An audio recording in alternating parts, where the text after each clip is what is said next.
Civility did not merely expire in a Detroit holding room. It was executed with the blunt instrument of calculated litigious intimidation. In the annals of American political theater, the distinction between a campaign stop and a crime scene is often merely a matter of police tape. Yet in Michigan, the weapon of choice was not a firearm, but a distinctively vulgar legal ultimatum.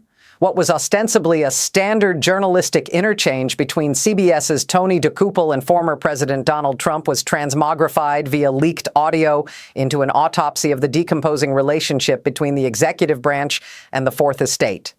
The locus of this distortion was not the candidate himself, but Karoline Leavitt, his national press secretary, whose intervention shattered the veneer of traditional diplomatic decorum. When Leavitt unleashed the guttural phrase, "sue your ass off," she was not merely employing the vernacular of a barroom brawl, she was codifying a new campaign doctrine. This was not the hyperbolic spin of a press secretary dancing linguistically to soften her employer's rough edges. To the contrary, it was the deliberate brutalization of institutional protocol. Forensically dissecting the audio reveals a tectonic shift. The interview was no longer an informational inquiry or even a propaganda opportunity, but a potential legal snare. DeCouple, in the role of the journalistic interrogator, found himself confronting not a statesman but a plaintiff seeking evidentiary grounds for malpractice. Leavitt's demand that CBS surrender the full, unedited 15 minutes of footage constitutes a frontal assault on the editorial prerogative that forms the spine of a free press. The audacity of the demand lies in its implicit negation of the journalist's role as an intellectual gatekeeper, reducing them to mere passive operators of recording equipment. By threatening litigation in situ, the Trump campaign effectively recast the act of editing, the essential curation of truth from chaos, as an actionable malice. We are witnessing the displacement of persuasion by coercion, the logic of debate supplanted by the logic of the subpoena.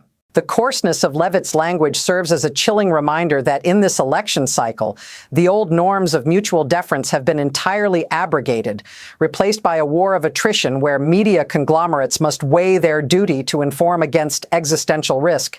This threat, however, was not uttered in a vacuum. It carries the momentum of a boulder rolling downhill, gathering kinetic energy from collisions past. The coarseness of Leavitt's language serves as a chilling reminder that in this election cycle, the old norms of mutual deference have been entirely abrogated, replaced by a war of attrition where media conglomerates must weigh their duty to inform against existential risk. This threat, however, was not uttered in a vacuum. It carries the momentum of a boulder rolling downhill, gathering kinetic energy from collisions past. To understand the velocity of this boulder, one must look back to the crater left by its predecessor, the contentious litigation surrounding the 60 Minutes interview with Vice President Kamala Harris. It was here that the theoretical friction between the executive aspirant and the Fourth Estate calcified into a tangible pecuniary liability. The allegation, then, that CBS engaged in deceptive editing, or in the parlance of the filing, news distortion to sanitize Ms. Harris's incoherent word salad regarding Israel, moved beyond the realm of standard media criticism and into the arena of civil torts. The architectural audacity of the legal theory was something to behold. By filing in the Northern District of Texas, the Trump legal team was not merely seeking redress. They were seeking to establish a precedent that editorial discretion, the very sine qua non of a free press, is not absolute when it intersects with the integrity of the electoral process. The $10 billion in damages initially claimed seemed like Trumpian hyperbole, a figure designed for chyrons rather than judgments. Yet the dismissal of this suit by the East Coast intelligentsia as mere performative grievances evaporated the moment economic reality intruded. The $16 million settlement by Paramount, while a fraction of the demand, represented in the tightened belt environment of modern legacy media a substantial punitive extraction.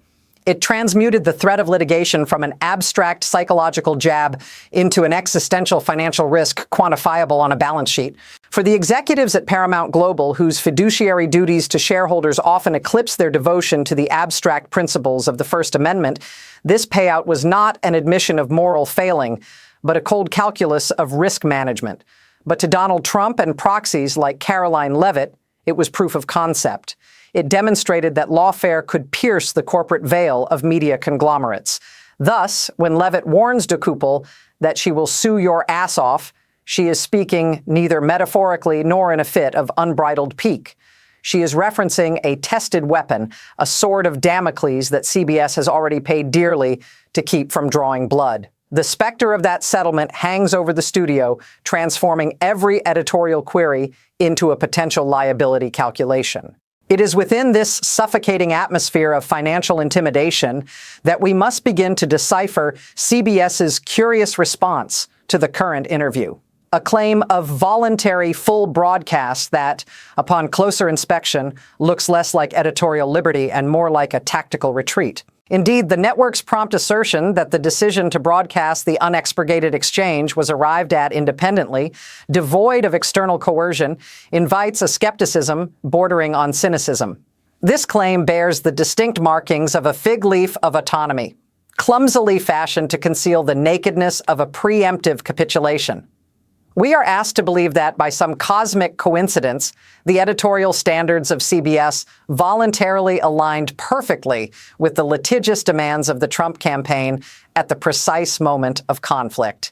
This is the paradox of consent in the age of judicial intimidation.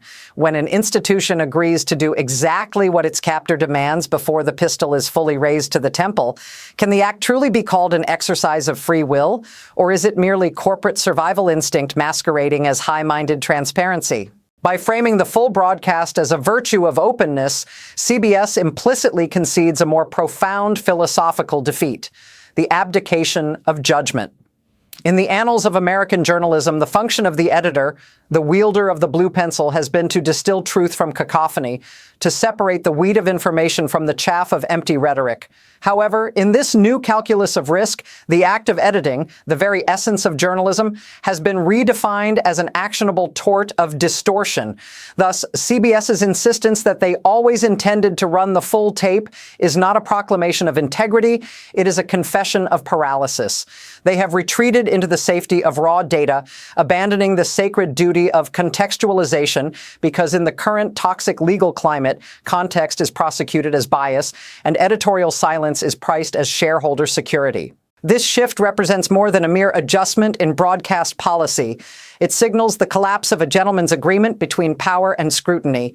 We are witnessing a fundamental rewriting of the rules of engagement, where the press secretary is no longer a conduit of information, but a server of writs. The polite fiction of the briefing room has been replaced by the brutal realism of the deposition. This shift represents more than a mere adjustment in broadcast policy. It signals the collapse of a gentleman's agreement between power and scrutiny. We are witnessing a fundamental rewriting of the rules of engagement, where the press secretary is no longer a conduit of information, but a server of rights. The polite fiction of the briefing room has been replaced by the brutal realism of the deposition. In the not-so-distant past, the friction between the West Wing and the Fourth Estate was governed by a set of unwritten yet inviolable norms, a civic ecosystem where tension was necessary, but existential threats were gauche. Press secretaries, from the stoic Marlin Fitzwater to the articulate Tony Snow, operated as partisan advocates, certainly, but they functioned within a framework that recognized the legitimacy of the journalistic enterprise. They engaged in a battle of wits, not a battle of torts. The objective was to win the news cycle, not to bankrupt the interlocutor. However, the Leavitt-DeCouple exchange illuminates a corrosive evolution in this dynamic, marking the ascendancy of lawfare as a primary instrument of political communication. We have drifted far from the Jeffersonian ideal of a free press acting as a check on executive overreach. Instead, we have arrived at a moment where the executive branch, or those aspiring to retake it, views the press not as a constitutional counterweight, but as a counterparty in a hostile merger. The language of governance has been usurped by the lexicon of litigation. When a spokesperson's first recourse is to threaten to sue your ass off, we are no longer in the realm of political discourse. We are standing in the precipice of institutional vandalism. This weaponization of procedure transforms the press secretary from a navigator of public narrative into a mere process server, an enforcer charged with delivering ultimatums rather than explanations. It suggests that the incoming administration views the First Amendment not as a prohibition against abridging speech, but as a loophole to be closed through aggressive legal maneuvering. The danger here is subtle but profound. It normalizes the idea that editorial discretion is a tortious act. By treating the editing process, the very heart of journalism, as a form of deceit actionable in court, the political apparatus is attempting to criminalize the curation of reality. Consequently, the institutional memory of the White House press corps is being erased, replaced by a survivalist instinct. The rapport that once allowed for off-the-record candor and deep background context has evaporated, leaving behind a sterile, litigious landscape where every question is a potential deposition trap and every answer is a drafted affidavit. This is the brutalization of protocol, the systematic dismantling of the soft guardrails of democracy in favor of the hard power of legal coercion. As this dynamic hardens into precedent, the media entities are forced to recalculate their engagement strategies, moving away from journalistic imperatives toward actuarial risk assessments. It is here that the battle shifts from the ideological to the financial, forcing us to confront the economic realities that now underpin the freedom of the press. Chapter 5. The Economics of Editorial Discretion. It is here that the battle shifts from the ideological to the financial, forcing us to confront the economic realities that now underpin the freedom of the press. In the golden age of broadcasting, editorial discretion, the capacity to discern the essential from the trivial, the factual from the fallacious, was regarded as the sacred prerogative of the Fourth Estate. However, under the crushing weight of strategic litigation and the looming specter of $10 billion lawsuits, editorial judgment is being rapidly redefined as potential liability. When Karoline Leavitt issued her litigious ultimatum, she was not merely assaulting the legitimacy of a news segment, she was triggering a ruthless cost-benefit analysis within the boardrooms of Paramount Global. One must understand that modern media conglomerates, though they drape themselves in the mantle of democracy's guardians, remain at their core economic entities bound by fiduciary duties to shareholders. To defend an editorial decision in court, even one that is impeccably sound as a matter of ethics and constitutional law, requires an exhaustion of resources that is mathematically difficult to justify. A lawsuit, however frivolous in its legal merits, creates a contingency on the balance sheet that no chief financial officer can simply ignore. Consequently, we are witnessing the emergence of a pernicious new doctrine, the safety of the verbatim. To avoid the accusation of distortion through editing, broadcasters are effectively coerced into transmitting raw, unrefined content. This is not transparency. It is an abdication of intellectual responsibility. By stripping away the process of curation, the very act of filtering and contextualizing that defines journalism, networks are transforming themselves from editors into passive conduits. They surrender the red pen, not because the story does not require it, but because the red pen has become a subpoena magnet. This shift represents a profound market failure in the economy of truth. When the cost of exercising editorial judgment exceeds the price of capitulation, the marketplace of ideas becomes flooded with unverified raw data, devoid of the necessary context that allows a citizenry to govern itself. The journalist, once the gatekeeper of intelligible discourse, is reduced to the role of an actuary whose primary query is no longer what is true, but rather what is least actionable. This paralysis, masquerading as non-intervention, paves the way for an even more severe erosion of the Republic's philosophical infrastructure. It is an erosion that strikes at the very epistemological heart of the Fourth Estate. When a campaign apparatus can successfully demand the broadcast of raw footage under the threat of financial ruin, they are not merely asking for transparency, they are enforcing a prohibition on judgment. Journalism, in its noblest conception, the conception that animated the pamphlets of the Revolutionary era and the newsrooms of the mid-20th century, is inherently an act of curation. It is the exercise of discernment, the application of an intellectual hierarchy to the chaotic stream of events. To strip the editor of the prerogative to cut, to shape, and to contextualize is to strip the profession of its defining utility. James Madison, in his architectural wisdom regarding the Bill of Rights, did not envision a press that served as a mere stenographer to the magistrate. The value of the press lies not in its capacity to record, but in its capacity to discriminate, to separate the signal from the noise, the serious from the spurious. When this capacity is surrendered to the terror of a sue your ass off directive, the institution does not merely change its business model, it abdicates its constitutional soul. The fallacy peddled by the modern populists and enforced by their legal proxies like Ms. Leavitt is that the unedited flow of speech equates to the truth. This is a profound error.